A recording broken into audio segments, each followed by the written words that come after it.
Divonis 9 tahun denda 1 miliar rupiah, Fadel Badjideh bikin ibunya pingsan di pengadilan. Majelis Hakim Pengadilan Negeri Jakarta Selatan menjatuhkan vonis 9 tahun penjara terhadap Fadel Badjideh dalam perkara dugaan tindak pidana asusila dan aborsi. Hakim menyatakan Fadel terbukti secara sah dan meyakinkan bersalah melakukan persetubuhan dengan korban anak di bawah umur, yaitu anak Nikita Mirzani, berinisial LM, melalui tipu muslihat dan serangkaian kebohongan. Ia juga terbukti melakukan tindak pidana aborsi terhadap seorang perempuan dengan persetujuan korban, sebagaimana dakwaan alternatif kedua Jaksa Penuntut Umum, JPU.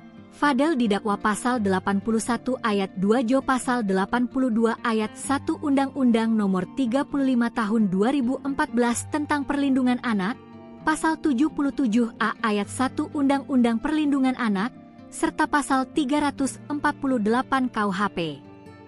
Hakim juga menetapkan masa penahanan yang sudah dijalani terdakwa akan dikurangkan dari hukuman yang dijatuhkan. Fadel tetap berada dalam tahanan setelah putusan ini dibacakan.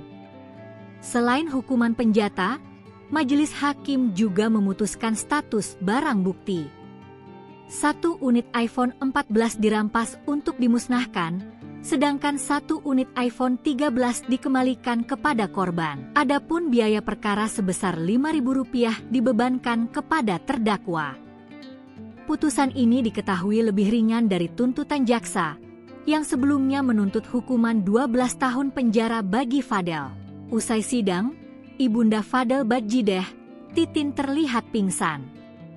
Titin kemudian langsung dibopong oleh kedua anaknya, Martin dan Bintang Badjideh, menuju ruang terbuka.